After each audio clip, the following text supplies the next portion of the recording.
আসসালামু আলাইকুম রহমতুল্লাহ। প্রিয় দিনী ভাই ও বোনেরা, পবিত্র কোরআনুল কারীমের সূরা বাকারার 186 নম্বর আয়াতে আল্লাহ পাক রব্বুল আলামিন বলেন, ওয়া ইযা সাআলাকা ইবাদি আন্নী ফাইন্নী করিব। আল্লাহ পাক রব্বুল আলামিন বলতেছেন, হে নবী, আপনাকে যদি কেউ আমার ব্যাপারে জিজ্ঞাসা করে, আপনাকে যদি আমার বান্দারা আমার ব্যাপারে জিজ্ঞাসা করে, আপনি তাদেরকে বলুন, নিশ্চয়ই আমি তাদের কাছাকাছি আছি। সুবহানাল্লাহ। এবং আমি তাদের ডাকে সাড়া দেই যদি তারা আমাকে ডাকে। সুবহানাল্লাহ। দেখেন, আল্লাহ তাআলা আমাদের কাছাকাছি আছে। আমরা যে কোনো সমস্যার জন্য যদি আল্লাহ তাআলার কাছে বলি, তাহলে আল্লাহ তাআলা আমাদের সমস্যাগুলো সমাধান করে দিবেন। এমন একটি বিষয় আজকে আপনাদেরকে পবিত্র কোরআনুল কারীম থেকে সরাসরি দেখাই দিব। পবিত্র কোরআনুল কারীমের আয়াত থেকে আপনাদের যদি যেই কোনো রোগের জন্য, যেই কোনো রোগ, যদি আপনাদের ক্যান্সার হয়ে থাকে, যদি আপনাদের কিডনির মধ্যে সমস্যা হয়ে থাকে, যদি আপনাদের লিভারের মধ্যে সমস্যা হয়ে থাকে, যদি আপনাদের শারীরিক কোনো দুর্বলতা থাকে, তাহলে এই আয়াত পরীক্ষিত একজন বড় আলেমের মুখ থেকে শুনেছি। তিনার পরিচিত একজন লোক ছিলেন, ওই লোকের পাকস্থলিতে ক্যান্সার হয়েছিল। এই আয়াতের আমলের কারণে আল্লাহ তাআলা তাকে শাফা দান করেছেন। সুবহানাল্লাহ। তিনি বলেছেন, আমি শুধু বাংলাদেশে নয়, বাহির অনেক দেশে চিকিৎসা নিয়েছি, কিন্তু আমার রোগ ভালো হয় না। তো আমি একজন আলেমের কাছ থেকে যখন শুনলাম, এই আয়াতের আমল যদি আমি, এই আয়াতটা যদি আমি নিয়মিত আমল করি, তাহলে আল্লাহ তাআলা শাফা দান করবেন। আমি সেই বিশ্বাস একিন রেখে আমি আয়াতটা নিয়মিত আমল করেছি। আল্লাহ তাআলা আমার ক্যান্সার ভালো করে দিয়েছেন। সুবহানাল্লাহ। তো এই জন্য এই পরীক্ষিত আমল আজকে আপনাদেরকে পবিত্র কোরআনুল কারীম থেকে আমি দেখিয়ে দিব। সূরা আনআমের 17 নম্বর আয়াত, সূরা আনআমের 17 নম্বর আয়াত। এই আয়াতের মধ্যে আল্লাহ তাআলা এমন এক শাফা রেখেছেন, এমন এক শাফা রেখেছেন।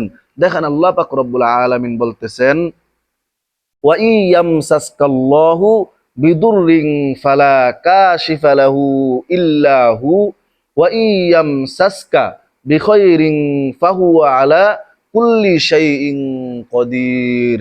অর্থ হলো, কোনো বিপদ যদি আসে, আল্লাহ ছাড়া কেউ সরাইতে পারে না। কোনো বিপদ যদি আসে, ওই বিপদ আল্লাহ ছাড়া কেউ সরাইতে পারে না। আর আল্লাহ তাআলা যদি কোনো কিছু দিতে চান, এটাও কেউ ঠেকাইতে পারে না। সুবহানাল্লাহ।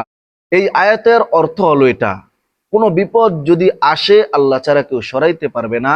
আর আল্লাহ তাআলা যদি কিছু দিতে চান, এটাও কেউ ঠেকাইতে পারবে না। এই জন্য এই সূরা আনআমের 17 নম্বর আয়াত, পবিত্র কোরআনুল কারীমের 7 নম্বর পারায় সূরা আনআমের 17 নম্বর আয়াত, এই আয়াতটা আপনারা মুখস্থ করে নেবেন। সহি শুদ্ধভাবে মুখস্থ করে নেওয়ার পর আপনারা এই আয়াতটা প্রত্যেক 5 ওয়াক্ত নামাজের পর 3 বার করে পড়বেন প্রতিদিন।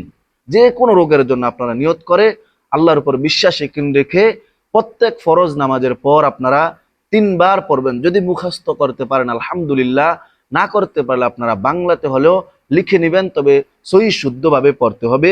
তাহলে আল্লাহ পাক রব্বুল আলামিন আপনাদের পরিবারের যে কোনো বান্দা, আল্লাহর বান্দা যে কোনো রোগে আক্রান্ত হয়ে আছে, তাকে আমলটা করার জন্য আপনারা বলবেন, নিজেরাও আমল করবেন।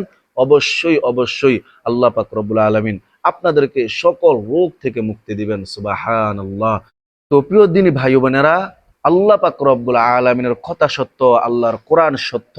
আমরা যদি বিশ্বাস একিন রেখে 7 নম্বর পারার সূরা আনআমের এই 17 নম্বর আয়াতটা যদি আমরা নিয়মিত আমল করি, প্রত্যেক 5 ওয়াক্ত নামাজের পর 3 বার করে, আপনারা কয়েকদিন আমল করে দেখেন, আপনারা অবশ্যই এই আয়াতের পাওয়ার কতটুকু আপনারা বুঝতে পারবেন ইনশাআল্লাহ।